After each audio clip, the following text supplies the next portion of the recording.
সুর যা মনের কথা বলে, গান যা বাদ্যযন্ত্র ছাড়াই অনুভূতি ছড়িয়ে দেয়। নমস্কার সবাইকে, আমি শ্রেয়সী শেখ। স্বাগতম আজকে আমাদের বিশেষ পর্বে। আজ এমন একজন মানুষের সঙ্গে আপনাদের পরিচয় পাড়াবো, যিনি শুধু গানে শেখান না, তিনি শেখান গানের সুরের ভেতর দিয়ে মানুষের অনুভূতিকে জীবন্ত করে তুলতে। আজ আমাদের সঙ্গে আছেন গিয়েমি একজন গানের শিক্ষিকা, ইয়াসা সরকার। চলুন শুরু করি আজকের পডকাস্ট। নমস্কার, আমি শ্রেয়া ভূঁইয়া। নমস্কার ম্যাম, আমি আরজুমিন ভান্ডারী। নমস্কার ম্যাম, আমি মৌসুমী ঘোষ। নমস্কার ম্যাম, প্রিয়া সরকার। নমস্কার, আমি তিয়াশা সরকার। আপনার গানের যাত্রার শুরুটা শুরু বলতে আমি তো বর্ধমানেই আমার জন্ম। আর সেখানেই বড় হওয়া। তো যাত্রাটা স্বাভাবিকভাবে এখান থেকেই স্টার্ট হয়েছে। তো আমি একদম ছোটবেলায় মায়ের কাছেই গান শিখেছি। তারপর বিভিন্ন গুরুদের কাছে গান শিখেছি। আর মেইনলি আমার গান শেখাটা শুরু বলতে গেলে আমার বাবার ইন্টারেস্টের জন্য। ছোটবেলায় কে বা গান কি এত কিছু বোঝে। তো এভাবেই শুরু হয়েছে। আচ্ছা, আপনার ১ম স্মৃতিতে গানটা কিভাবে এলো? আসলে আ গান কিভাবে এলো বলতে আমি ছোটবেলায় বাচ্চাদের যেমন মা-বাবারা গান, নাচ, আঁকা সবকিছুতেই দিয়ে দেয়। সেরকমভাবে আমারও যাত্রা শুরু। তো এবার তখন নাচতে আমি খুব ভালোবাসতাম। নাচ আমি ভরতনাট্যম শিখতাম। ভালো লাগতো। গানটা শিখতাম কিন্তু ভালো লাগা বলতে সেই বয়সে তো আর আসে না ওই ৪-৫ বছর বয়সে। কি গান, কি নাচ সবই। তো তখন আমার বাবার ইচ্ছা ছিল যে না গানটা আ মানে অনেক বড় বয়স অব্দি হয়তো টানতে পারবে। নাচটা অনেক ফ্যামিলিতেই হয়তো অনেক এজ অব্দি টানা যায় না। সেইজন্য ইচ্ছে ছিল নাচ এই গান। তো সেজন্যই এইভাবে গানটা ঢুকে পড়েছে বলতে গেলে। হ্যাঁ। ম্যাম, আপনার জীবনের ১ম গুরু কে আমার ১ম গুরু যদি সেই অর্থে বলি, ১ম তো শিক্ষা আমার মায়ের কাছে। তারপরে বর্ধমানেরই একজন আছে, শ্রী সোমনাথ মুখোপাধ্যায়। আমি তার কাছে ১ম তালিম নিই গানে। তারপরে যখন ক্লাস 4 এ পড়ি, তখন কলকাতায় শ্রুতিনন্দনে শেখা স্টার্ট। সেই গুরুর কোনো কথা আছে মনে রেখে আছে? অবশ্যই মানে সত্যি কথা বলতে আমরা হারমোনিয়ামে গান গাইতে সবাই প্রচন্ড অভ্যস্ত। তানপুরা মানে একটা ভয়ের ব্যাপার। তো গুরুজি একটা কথা বলেছিলেন যে, "আজকে তানপুরার চাকর হও, তবে একদিন গানের মালিক হতে পারবে।" তো এই কথাটা খুব দামি। এই কথাটা বলে পুরু বাক্য, বেদ বাক্য যদি মেনে চলা যায়। তো সেইরকমই এই কথাটা মনে গেঁথে গেছে। এটাই। ম্যাম, শিল্পী থেকে শিক্ষক এই রূপান্তরটা কিভাবে? শিল্পী বলতে আ আমি তো যখন অনেক ছোটবেলা থেকেই বিভিন্ন টিভি শোজ করছি। তারপরে স্টেজ শো করি যখন আমি কলেজে 2nd ইয়ারে। তো এমনি হয় না যে আমরা যখন কোনো জায়গায় পড়তে যাই বা গান শিখতে যাই, টিচার যতটা না বোঝায়, কোনো একটা জায়গা বুঝতে না পারলে বন্ধুদের কাছ থেকে বুঝতে আরো বেশি ইজি লাগে। তো আমি দেখেছিলাম যে আমি বোঝাতে পারছি বেশ ভালোই লাগছে। তারপরে তো মনে হলো আ কেউ রিকোয়েস্ট করতে একটু শেখাতে। তো তখন শেখানো স্টার্ট করি। তো শেখাতে একটা আলাদা এক্সপেরিয়েন্স। শো করা আর শিক্ষকতা করা একটু আলাদা। একটু না পুরোটাই আলাদা। দুটোর এক্সপেরিয়েন্স আলাদা, ফিলিংস আলাদা। এইভাবেই শুরু হয়েছে শিল্পী থেকে শিক্ষিকাতে। একজন গানের শিক্ষক হিসেবে আপনার সবচেয়ে বড় দায়িত্ব হিসেবে কি মনে হয়? সবথেকে বড় দায়িত্ব আমরা আ স্কুল বলি বা কোনো টিউশন বলি সেটাকে আমরা অভিভাবক-অভিভাবিকারা সেটাকে সেকেন্ড হোম বলে। তো যখন আমাদের কাছে কোনো বাচ্চা হোক বা যেরকম হোক শিখতে আসে তো সেটা একটা সন্তান তুল্য মতো ব্যাপার হয়ে যায়। তা সবথেকে বড় দায়িত্ব তো হলো যে তাকে আমি কিভাবে ভালোভাবে গাইতে হেল্প করব। যে সে কতটা সে যতটা ভালো গাইবে, আনন্দ তার থেকে বেশি আমার হয়। তো একটা বাচ্চাই হোক বা সে বড়ই হোক, সে যখন শিখতে ঢুকছে তার সে তখন 0 থেকে স্টার্ট করছে। তাই এজটা ম্যাটার করছে না। কিন্তু শিক্ষাগত ব্যাপারে সে কিন্তু 0 থেকেই স্টার্ট করছে। তাই ১ম দায়িত্ব এবং সবথেকে ইম্পোর্টেন্ট দায়িত্ব হচ্ছে এটাই, তাকে ঠিকভাবে গাইতে আমার সাহায্য করা। যাও। ম্যাম, আপনি গান যে শেখান তো শুধুমাত্র কি একটা ছাত্র বা ছাত্রীর গান শেখান না সেই পাঠকের মনটাও তৈরি করে? হ্যাঁ, গান শেখানো কি শুধুই গান শেখানো? খুব ভালো কোয়েশ্চেন এটা করেছো। অ্যাকচুয়ালি মনটা অবশ্যই তৈরি করতে হয়। কারণ মন না পরিষ্কার হলে গানের মতো একটা পবিত্র জিনিস এত সুন্দরভাবে গাওয়াটা মুশকিল। হ্যাঁ, অনেকেই গাইছে। আমি বলব না যে যারা গাইছে সবাই খুব ভালো। এমনটা নয়, একদমই নয়। কিন্তু আ চেষ্টা করি যে তাদের যতটা ভালো শিক্ষা আমার মধ্যে যদি 1% ও থেকে থাকে তাদের যেন আমি দিয়ে যেতে পারি। এটাই তো শিক্ষকতার মানে কি বলব মেইন গোল যে আমার মধ্যে যতটুকু আছে ততটুকু আমি যেন তাদের দিয়ে যেতে পারি। আর তাদের যেন একটা ভালো মন তৈরি হয়। শুধু ভালো গান গাইলেই তো হলো না। আগে ভালো মানুষ হওয়া। তারপর তো গান, নাচ, আঁকা এগুলো আসে। ওইটাই। ম্যাম আমি তো একজন ছাত্র। তো আমি এটাই জিজ্ঞেস করছি যে ছাত্রছাত্রীদের মধ্যে সবচেয়ে সাধারণ ভুলটা আপনি কি দেখতে পান? যাতে আমি নিজের মতো একটু কারেকশন করতে পারি। আচ্ছা, আচ্ছা। আ একটা খুব বড় ভুল হচ্ছে সেটা হচ্ছে আমি রেওয়াজে বসবো না। কিন্তু আমি সোনু নিগম হয়ে যাব। এইটা হচ্ছে সবথেকে বড় ভুল। যে রেওয়াজ করতে ভালো লাগে না, পাল্টা করতে ভালো লাগে না, সারকাম করতে ভালো লাগে না। ১ম দিন এসেই আমাকে গান দাও। সেটা কি করে হয়?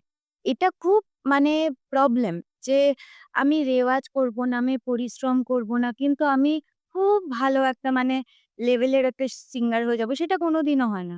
মানে শর্টকাট কোনো কিছুতেই হয় না। সেটা পড়াশোনা হোক, গান বাজনা হোক। এবার আমরা যদি ভাবি যে আমরা সারা বছর পড়ব না। কিন্তু পরীক্ষার খাতায় গিয়ে শব্দে লিখে ফেলব। সেটা যেমন হয় না, তেমনি রেওয়াজ না করলে গান সম্ভব না। এখন সব বলে খুব আমাদের পড়াশোনার চাপ তো রেওয়াজের ঠিক সময়টা পাওয়া যায় না। কিন্তু পড়াশোনাটা আমরাও করেছি বা করছি। তো পড়াশোনার পাশে গান এটা কোনোদিনও না। পড়াশোনার সাথে গান। গানটাকেও যদি আমরা একটা সাবজেক্ট মনে করে নিই, তো সেই ক্ষেত্রে মনে হবে না সেটাকে একটা বার্ডেন। আর যদি বার্ডেন মনে হয় তাহলে শেখার দরকার নেই। ভালোবেসে শিখলে তবেই তুমি শেখো। আচ্ছা ম্যাম, এমন কোনো ঘটনা বা এমন কোনো ছাত্র, এমন কিছু ঘটনা ঘটেছে আপনার সাথে যে ঘটনাটা আপনার মন ছুঁয়ে গেছে? হ্যাঁ, এরকম তো অনেকেই আছে। যেমন আমি অনেক অল্প বয়স থেকেই গান শেখাচ্ছি। কিন্তু কোভিডের টাইমে আমি অনেক অনলাইন স্টুডেন্ট আমার হয়। তো ওই টাইমে আ অনলাইন মানে ধরো তাদের আমি একদমই ইন্ডিয়ার মধ্যে সবাই থাকে না। না তো ওয়েস্ট বেঙ্গলের মধ্যে থাকে। তো তারা বাইরে থাকে। তো সেক্ষেত্রে আ কখনো অফলাইনে দেখা করার সুযোগ হয়নি। তো এরকম হয়েছিল একবার আমার এক স্টুডেন্ট তো সে আমাকেই বলে যে, "কোথায় আছেন?" এরকম কিছু বলে। তো সে আমার সঙ্গে দেখা করতে চলে আসে কলকাতাতে। এরকম ২ টো স্টুডেন্ট ছিল। তো তারা এসেছিল আমার সঙ্গে দেখা করতে এবং আমি ভাবিনি যে কারোর লাইফে আমি এতটাও ছাপ ফেলতে পারবো যে হয়তো কেউ পুনে থেকে বা কেউ রাজস্থান থেকে আমার সাথে দেখা করতে আসবে। এটা আমার কাছে অনেক একটা বড় ব্যাপার বলা যেতে পারে। কোনো উল্লেখযোগ্য ঘটনা যেটা আপনার যখন আপনি স্টুডেন্ট ছিলেন তখন ঘটেছিল এমন? স্টুডেন্ট ছিলাম বলতে তখন ঘটেছিল এরকম তো অনেক ঘটনাই থেকে থাকে। সেটা হচ্ছে এখন ছোট এখন তো দেখাই যাচ্ছে যে ছেলেমেয়েদের মধ্যে শেখার পেশেন্স একদম নেই। আমাদের সময়তেও ছিল না। তো এরকম অনেক শিল্পী আছে যারা এখন টিভিতে শো করছে। আমি নাম নেব না কারোরই। তো যখন ছোটবেলায় গুরুজি একটা পাল্টা বলতেন, যেমন নিয়মটা হচ্ছে একটা তোমাকে দিয়ে দেবে, একটা রুট দিয়ে দেবে। সেই অনুযায়ী তো বানিয়ে যেতে হবে। তো আমি খুব বোকা ছিলাম। তো পাশের বন্ধুকে বলতাম, "এটার পরে না এটা হবে, এটার পরে না ওটা হবে।" তো সে হাত তুলে বলে, "তা আমি বলছি।" তো সে অল টাইম ভালো হয়ে যেত। আমি পারতাম না। আমি মানে যেটা বলা হয়ে গেছে সেটা নতুন করে কি বলব? এইরকমই ছোট, ছোট ঘটনা আরকি ছোটবেলায় যেগুলো হয়েই থাকে। ম্যাম রিয়াজ নিয়ে আপনি এত কথা বললেন। রিয়াজ নিয়ে আপনার কি রেওয়াজ নিয়ে কঠোর মতামত বলতে রেওয়াজ করতে হবে। মানে প্রত্যেকদিন মিনিমাম ২ থেকে ৩ ঘন্টা তো রেওয়াজ করতেই হবে। এবার সেটাতে যদি খুব কষ্টও হয় ১ম করতে হবে। তারপর অভ্যাস হয়ে গেলে আর সেটা কষ্ট হবে না। সেটা ভালোবাসায় রূপান্তরিত হবে। তখন রেয়াজ করতে বসে বুঝতেই পারা যাবে না কখন ২ ঘন্টা ৩ ঘন্টা পেরিয়ে যাচ্ছে। তাহলে ম্যাম প্রতিভা বাড়বো না রেওয়াজ আ অবশ্যই রেওয়াজ বড়। কারণ রেওয়াজ না করলে প্রতিভাও বন্ধ হয়ে যাবে একদম। আর দেখা যাবে না প্রতিভা। অনেক প্রতিভা থাকলো, কিন্তু আমি কিচ্ছু করলাম না। তাহলে আর কি হবে? রেওয়াজ করব, তবেই তো প্রতিভাটা মানে ফুটে বেরোবে। যতই যার প্রতিভা থাকুক না কেন। রেওয়াজটাই আগে। ম্যাম, আজকালকার দিনে এই যে রিলস, শর্ট ভিডিও এগুলো কি এখনকার জেনারেশনকে মানে রেওয়াজ করতে বা গান শিখতে শেখাটাকে কঠিন করে তুলেছে? হ্যাঁ, শুধু গান না। পড়াশোনাটাকেও কঠিন করে তুলেছে। কারণ আগে আমরা আ এখন এই রিলস, শর্টস এর জন্য কি হচ্ছে না মানুষের পেশেন্স লেভেলটা কমে যাচ্ছে। মানে একটা গানের এতটুকুটাই ভালো লাগলো, এতটুকুটাই আমি গুনগুন করব। বাকি গান তো মানে আর মনে নেই। গানটা যে কি দিয়ে শুরু, শেষ সেটা জানি না। শুধু এতটুকু যখন গানের ওই পার্টটা বাজে, আরে হ্যাঁ, হ্যাঁ, হ্যাঁ, জানি, জানি এটা। আর এটা মোবাইল জিনিসটাই সমস্ত কিছু থেকে মানুষের মনকে সরিয়ে দিয়েছে। অ্যাডিকশন হয়ে গেছে ওটা একটা অনেক বড়। যে মোবাইল দেখতে, দেখতে আমরা রেওয়াজ করছি। তাতে সুর এদিক, ওদিক, সেদিক যেখানেই যাক না কেন করে যাচ্ছি। কি পড়তে, পড়তে দেখি তো একটু ফোনটা। এইটার জন্য সত্যি যেকোনো শিক্ষাই এখন কঠিন হয়ে দাঁড়িয়েছে। শুধুমাত্র মোবাইলের জন্য। ধৈর্যটা কমে যাচ্ছে দিন। একদমই তাই। ধৈর্য না থাকলে তো কিছুই হবে না। গান বাজনা তো হবেই। যারা শ্রোতা তারাও কিন্তু ধৈর্যটা কম তাদেরও। মানে তারাও শুনতে চায় একদম ছোট, একদম যেটা মেইন ঘটনা সেইটা, মেইন গানের পার্টটা। একদমই তাই। শুধুমাত্র শ্রোতাদের এতটাই পেশেন্স লেভেল কমে গেছে। যেমন আমরা যদি অনেক বছর আগে চলে যাই, তখন লতাজি, আশাজিরা এসে কি ধরনের গান গেয়ে গেছেন অন স্টেজ। এখন তো স্টেজে উঠলেই তো পরিবেশ অন্যরকম হয়ে যায়। যে অত মেলোডিয়াস গান মানুষ শুনতে অতটা ইন্টারেস্টেড না। খুব কম জায়গা থাকে যেখানে মানুষ শুনতে খুব ইন্টারেস্টেড। তো হয়ে গেছে এইসবের জন্যই এখন মানে মানুষের ধৈর্য কমে গেছে। এটাই আরকি। আপনাদের সময়ে একটা সময় রিয়েলিটি শো ছিল। কিন্তু সোশ্যাল মিডিয়া ছিল। ভাই আমরা এখন একটা অপশন পেয়েছি সোশ্যাল মিডিয়া। এবং সচরাচর সমস্ত মানুষের হাতে সোশ্যাল মিডিয়া। সোশ্যাল মিডিয়া আর রিয়েলিটি শো যদি দুটোকে ব্যালেন্স করে তাহলে সত্যি গানের ফিউচার কি, কি? কি, কি গেমে এগিয়ে যাবে? হ্যাঁ, এটা একদমই ঠিক বলেছ যে একটা টাইমে তো রিয়েলিটি শোই ছিল টিভি। তো এখন তো মানুষের হাতে, হাতে মোবাইল। সোশ্যাল মিডিয়াটা খুব এভেইলেবল হয়ে গেছে সকলের জন্য। তো এবার একটা রিয়েলিটি শোতে অডিশন হয়। সেখানে কজন সিলেক্ট হয়? ১৯ জন, ১৮ জন, ১৭ জন কি ২০ জন। তো আমাদের কি ইন্ডিয়াতে শুধুমাত্র ২০ জনই বা ওয়েস্ট বেঙ্গলে ২০ জনই কি মানে প্রতিভা আছে? তেমনটা কিন্তু নয়। আর তাদেরও কিছু করার নেই। তাদেরও একটা বাউন্ডারি থাকে যে আমাদের ২০ জনকে নিয়ে ৬ মাস চলতে হবে। সেখানে তো আমরা ১০০ জনকে নিতে পারব না। তো সেইজন্য রিয়েলিটি শোর জায়গা। কিন্তু সোশ্যাল মিডিয়াটা এটা এমন একটা ওপেন প্ল্যাটফর্ম যেটা আমরা নিজেই প্রমোট করতে পারি। ওখানে আমাদের দরকার হয় যে জাজ থাকবে বা আমাকে অডিশন ক্র্যাক করতে হবে। ২ টো রাউন্ড কি ৩ টে রাউন্ড কি ৫ টা রাউন্ড। কিন্তু এইখানে হচ্ছে একদম পাবলিকের সামনে তোমাকে জাজ করার জন্য পাবলিকই আছে। সেটা ভালোভাবেই হোক, খারাপভাবেই হোক। ঠিক আছে? তো রিয়েলিটি শো ভালো। তুমি এইভাবে প্রস্তুতি নাও, তুমি যেখানেই যাও মানুষের মন যাতে জয় করতে পারো। আর সঠিকভাবে যাতে গান করতে পারো। এবার সোশ্যাল মিডিয়ার দ্বারা যদি তুমি নিজেকে প্রতিষ্ঠিত করতে পারো তাহলে তো খুবই ভালো। এখন তো অনেকেই সোশ্যাল মিডিয়া আর্টিস্ট হচ্ছে। ইনফ্লুয়েন্সার তো ওটা তো আলাদা। বাট সোশ্যাল মিডিয়া দিয়েও বিভিন্ন YouTube কভার হোক, অরিজিনালস হোক, এই দিয়েও অনেকে কিন্তু নিজেকে প্রতিষ্ঠিত করছে। আবার রিয়েলিটি শোতে গিয়েও হচ্ছে। যারা রিয়েলিটি শোতে যাচ্ছে তারাও আল্টিমেট কিন্তু সোশ্যাল মিডিয়াতেই ফিরে আসছে। তো সেক্ষেত্রে নিজের হাতে যেটা এভেইলেবল, যেটা সহজ সেই পথটাই অবলম্বন করা যাক। তারপর দেখা যাবে। না, দুটোই ডিফারেন্ট প্লেস। তো আপনি কি সাজেস্ট করবেন যে আগে রিয়েলিটি শো মানে ওটার উপর ফোকাস দেওয়া উচিত কি সোশ্যাল মিডিয়া? আমার মনে হয় ১ম এ শেখার উপর জোর দেওয়া উচিত। যদি ভালোভাবে শিখি সেটা রিয়েলিটি শো হোক কি সোশ্যাল মিডিয়া হোক। রিয়েলিটি শোতে কিছু বাউন্ডারি থাকে, কিছু নিয়ম-কানুন থাকে। সোশ্যাল মিডিয়াতে সেটা থাকে না। আজকে রিয়েলিটি শোতে আমাকে যার ভয়েস শোনাবে আমি সেটাই শুনবো। তাই না? ওরা ঠিক করবে যে কার ভয়েসটা আমাদের শোনাবে। তো একদমই তাই। আর এখানে সোশ্যাল মিডিয়াতে আমরা ঠিক করব যে আমরা আমাদের ভয়েসটা শোনাবো কিনা। তো কার উপর ডিপেন্ডেবল হয়ে কি হবে? নিজের হাতে যেটা আছে নিজেতে প্রতিষ্ঠিত করতে গেলে যতটা এগোনো যায় নিজের উপরই ভরসা রাখাটা ভালো আমার মনে হয়। ম্যাম আজকাল নতুন, নতুনই যারা গান শিখতে চাইছে বা গান শিখছে তাদের জন্য আপনি কি পরামর্শ দিতে চান? এটাই পরামর্শ দেব যে রেওয়াজ করতে হবে। আর ১ম এই গান করে পাগল হলে হবে না। যেমন পড়াশোনা শিখতে গেলে অ, আ, ক, খ, এবিসিডি শিখতে হয়, তেমনি গান শিখতে গেলেও সারেগামা পাধানিসা ছাড়া গান হয় না। আজ এই সারেগামা পাধানিসা ছাড়া আর এমন কোনো স্বর নেই যেটা গানে লাগে। একদমই লাগে না। যেটা লাগে সেটা বেসুরো। আর যেটা লাগে সেটা সুরে। তো এটাই। এখন এটাই সাজেশন যে ভালোভাবে রেওয়াজ করতে হবে, গানের পিছনে ছুটলে হবে না। গানটাকে ভালোবাসতে হবে। বুঝতে হবে গান মানে সাধনা। গান মানে এই নয়, আজকে আমি সারেগামাপাধানিসা শিখলাম, কালকেই যারে উড়ে যারে পাখি শুরু করে দিলাম। এটা হয় না। যারে উড়ে যারে পাখি গাইতে গিয়ে যে পরিশ্রমটা উনি করেছেন, যেটার জন্য গানটা আজকে আমরা এত ভালোবাসছি, সেই পরিশ্রমটা কি তুমি করছো? তুমি কি করেছো? যিনি গেয়েছেন তার ১ কিলোমিটারের মধ্যে আমরা যেতে পারব না। তাহলে সেই অবধি পৌঁছতে গেলে বা আমি বলছি তার ১০০ কিলোমিটারের মধ্যে পৌঁছাতে গেলে যে পরিশ্রমটা করতে হবে আগে সেটা করো। তারপর ভাববে আমি যারে উড়ে যারে পাখি গাইবো কি চিকনি চামেলি গাইবো তখন যাবে।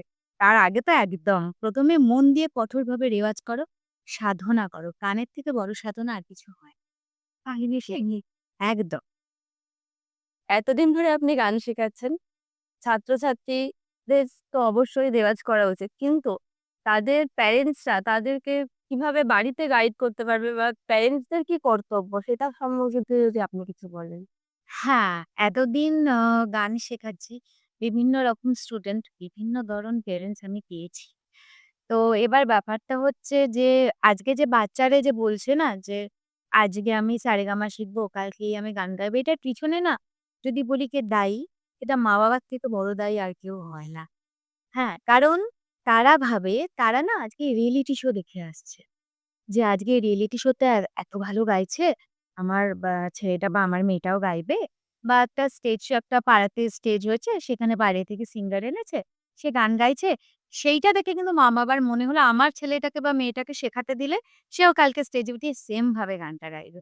কিন্তু কেউ তার পিছনে পরিশ্রমটা দেখছে না। এইজন্য এত impatience হয়ে গেছে যে টিচারের কাছে এসে বলে যে, "ম্যাম আ আমাদের না খুব ইচ্ছা ও স্টেজে গাক, ইম ও একটু রিয়েলিটি শোতে যাক।" ১ম এই যখন আমরা কোনো টিচারকে এরকমভাবে মানে বলে দিচ্ছি, তখন কিন্তু তার নিজের জায়গাটা থাকছে না। সে যে তার নিজের মতো করে একটা বাচ্চাকে যে তুমি মানুষ করবে, তোমাকে যদি সর্বদা কেউ বলে, "ওকে না এইটা দেবে না, ওকে না ওটা দেবে না।" তোমার ইচ্ছা করবে আর? একদম ইচ্ছা করবে না। তো যদি কেউ তোমার বাউন্ডারি সেট করে দেয় যে এটা তোমার গোল, সেভাবে হয় না। মানে এখানে মা-বাবা যেমন আমাদের সময় মা-বাবারা মানে ছিল বা আজও আছে যে সারেগামা পাধানিসায় ঘরে রেওয়াজ করছি। একটা টাইম হয়তো বলল, "কিরে গান করছিস না? তখন থেকে তো শুনে যাচ্ছি পাল্টাই করে যাচ্ছিস।" আমি বলছি, "এটাই তো মানে কি বলবো? এটাই তো মেইন জিনিস। এটা যদি না শিখি তাহলে তো গান হবে না।" এবার এইটা মা-বাবাদের বুঝতে হবে যে আমি ছেলে-মেয়েকে দিচ্ছি অবশ্যই। আজকে আমরা পড়াশোনা শিখছি চাকরি করার জন্য। তো ১ম একদম ক্লাস 1 এ কি আমরা এসএসসির জন্য বাচ্চাকে তৈরি করি? তা কিন্তু নয়। বা আমরা কি একদম 1 থেকে বলি ডাক্তার হতে হবে। একদম ক্লাস 1 থেকে হার্ট নিয়ে পড়াশোনা শুরু করে দাও। এটা কিন্তু করি না। তো ১ম এ তাকে নিজের মতো শিখতে হবে। তার ভালোবাসা থাকলে সে অটোমেটিক্যালি সেই ব্যাপারে এগিয়ে যাবে। তো মা-বাবাদের একটু মানে পেশেন্স রাখতে হবে যে হ্যাঁ, ঠিক আছে শিখুক। আমরা টিচারদের দিচ্ছি তার উপর ছেড়ে দিই। সে নিশ্চয়ই ঠিক করে তৈরি করবে। আমরা নাহলে টিচারের কাছে এলাম কেন? এখন তো কিছুদিন পর তো আমার মনে হয় এআই ও এরকম হয়ে যাবে ক্রাইটেরিয়া বলে দেবে, শিখিয়ে দেবে। অনেক তাই ক্ষেত্রে মা-বাবারাও চাপিয়ে দেয় বাচ্চাদের ক্ষেত্রে। সেই ক্ষেত্রে আপনি কি বলতে চান? হ্যাঁ, চাপানোটা তো একদমই উচিত নয় যে ধরো তার গান ভালো লাগছে না। জোর করে গানে ভর্তি করলাম। কেন? তার হয়তো আঁকতে ভালো লাগে। তাকে আঁকাতে দিই। এমনটা নয় গানই গাইতে হবে। আজকে হয়তো আমার মনে একটা ইচ্ছা ছিল যে আমি একটা সিঙ্গার হবো। হতে পারি না। আমার ছেলে-মেয়েকে জোর করে আমি সিঙ্গার করি। এটা উচিত নয়। সে তো পারবেই না। উল্টে তার কাছে গানটা একটা ভয়ের ব্যাপার হয়ে যাবে। ওরে বাবারে! আমাকে গান করতে বলছে। যেখানে ভালোবাসার জায়গাটাই থাকলো না সেখানে আমি এগোবো কি করে? তো চাপিয়ে দেওয়া একেবারেই উচিত না। আর তবে হ্যাঁ, পরিশ্রম করতে হবে। যেদিকে তোমার ইন্টারেস্ট আছে সেটা গান হোক, নাচ হোক, খেলা হোক, যেদিকে ইন্টারেস্ট আছে সেদিকে এগিয়ে যাওয়াটা হয়। তো ম্যাম আপনি আজও মনে করেন গুরু শিষ্য পরম্পরা কতটা প্রাসঙ্গিক? হ্যাঁ, অবশ্যই। মানে গুরু শিষ্য ব্যাপারটা এখন হয়েছে কি বলবো? এখন আর আগের মতো নেই। একদম যদি প্রাচীন যুগে চলে যাই তাহলে তো সেই ব্রহ্মচর্য, গার্হস্থ্য, বানপ্রস্থ, সন্ন্যাস এটা ছিল। তখন হতো। তারপর আস্তে, আস্তে ব্রহ্মচর্য এত ক্যাজুয়াল হতে এখন আর গুরু শিষ্য ব্যাপারটা ঠিক বোঝাই যায় না। মানে এখন টিচারদের যে সম্মান, সেই ব্যাপারটা স্টুডেন্টরা কোথাও না কোথাও গিয়ে মানে ভুলে যায়। মা স্টু এখন টিচাররা স্টুডেন্টদের সঙ্গে যদি বন্ধুর মতো আচরণ না করে, তারাও তো জিজ্ঞেস করতে ভয় পাবে যে, "ম্যাম এখানটা বুঝতে পারছি না" কি "স্যার এখানটা বুঝতে পারছি না।" তাদের সঙ্গে ফ্রিলি হলে তারা ভাবছে, "আরে বাবা! এ তো আমার বন্ধু।" এটা তো একটা অসুবিধা। অবশ্যই বন্ধুর মতো, বন্ধু কিন্তু নয়। মা-বাবা বন্ধুর মতো হয়, বন্ধু কিন্তু নয়। তাই একটা বাউন্ডারি সেট করা উচিত। যে আমি আমার টিচারের সঙ্গে এতটা কথা বলতে পারি বা টিচার মানে গুরু। এটা মা-বাবাকেও মানে ঘর থেকে শেখানো উচিত যে গুরু জিনিসটা কি হয়? গুরু বাক্য, বেদ বাক্য। বেদ মানে কি? বেদ তো অনেক বড় একটা ধর্মগ্রন্থ আমাদের জন্য। তো সেখানে আমাকে বেদ জ্ঞানে সেটাকে শুনতে হবে যে যেটা বলছে আমাকে সেটা পড়তে হবে। আর গান ব্যাপারটা কি? আর গান ব্যাপারটা হচ্ছে এটা কোথাও পুঁথিগতভাবে মানে লেখা নেই। আজকে আমি যদি মানে করিমা লাগাই তাহলে আমার স্টুডেন্টরা জানবে হ্যাঁ, করিমা লাগছে। যদি কোমল ধা লাগিয়ে দিই ওরা ইয়ামানটা কোমল ধাতেই গাইবে। এখন নয় বিভিন্ন জন হয়ে গেছে মানে জানে তারা মানে Google এর জন্য। কিন্তু যখন ১ম গান মানে এসেছিল, স্টার্ট হয়েছিল, তখন কি? এটা তো গুরুমুখী বিদ্যা। তো গুরুর কথা যদি না শুনি তাহলে আমি কিভাবে এগোবো? তো এটা বুঝতে হবে যে গুরুকে আমার সম্মান দেওয়া উচিত এবং গুরুর কথা শুনে আমাকে জীবনে এগিয়ে যাওয়া উচিত। তবেই লাইফটা ভালো হবে। ম্যাম আমরা আলোচনার শেষ মুহূর্তে এসে গেছি। এখন আপনাকে প্রশ্ন করবে শ্রেয়া র‍্যাপিড ফায়ার রাউন্ড। তো শুরু করি আমাদের র‍্যাপিড ফায়ার এর ১ম কোয়েশ্চেন হচ্ছে আপনার প্রিয় রাগ? আ আমার প্রিয় রাগ হলো ইয়েমান। ২য় প্রশ্ন ম্যাম, প্রিয় শিল্পী? প্রিয় শিল্পী বলতে গেলে তো অনেকেরই নাম বলতে হয়। তবে শ্রেয়া ঘোষাল। ২য় প্রশ্ন ম্যাম সকাল না রাত কখন রেওয়াজ? যখন সময় পাবে তখনই রেওয়াজ করো। সকাল রাত খুব একটা ম্যাটার করে না। যখন সময় হবে।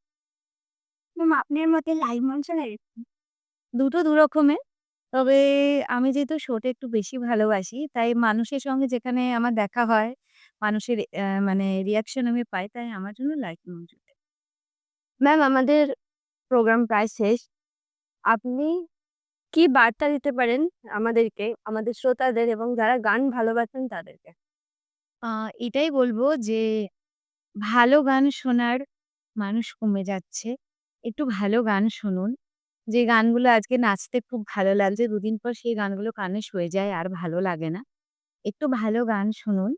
আর স্টেজ শোয়ে যে শিল্পীরা সুরে গাইছে, তাদেরকে একটু আনার চেষ্টা করুন। শুধু বেসুরো যারা আছে, তাদেরকে প্রমোট করার থেকে হয়তো শেষে আর মানুষের অতটা জ্ঞান থাকে না। ওইজন্য যেমনই গাইছে একটা গাইলেই হলো। একই তো গানে আমরা লতাজি আশাজির গান শুনছি। সেই গানে কি করে আমরা ওইরকম বেসুরো গান শুনি আমি তো অন্তত বুঝে পাই না। তাই একটু ভালো গান শুনুন। বাচ্চাদের ভালো গান শোনান। গানে জীবন চলুক এটাই। ম্যাম আজকে আপনার সাথে কথা বলে সত্যিই খুব ভাল লাগলো। আশা করি আবার আমাদের দেখা হবে। নমস্কার। নমস্কার। সত্যি গান শুধু গান দিয়ে হয় না, গান হয় অনুভূতি আর একজন শিক্ষিকার হাত ধরে। আজ আমরা ম্যামের কথা শুনে বুঝলাম গান শুধু কণ্ঠ গড়ে তোলে না, গড়ে তোলে আত্মবিশ্বাস আর একজন সঠিক শিক্ষিকা। আপনি ভয় লজ্জা অতিক্রম করে আপনার পরিশ্রমকে সঙ্গে নিয়ে আপনি সাধারণ মানুষের মন জয় করেছে। ধন্যবাদ ম্যাম আপনাকে আমার সাথে এত সুন্দর কথা ও অভিজ্ঞতা ভাগ করে নেওয়ার জন্য।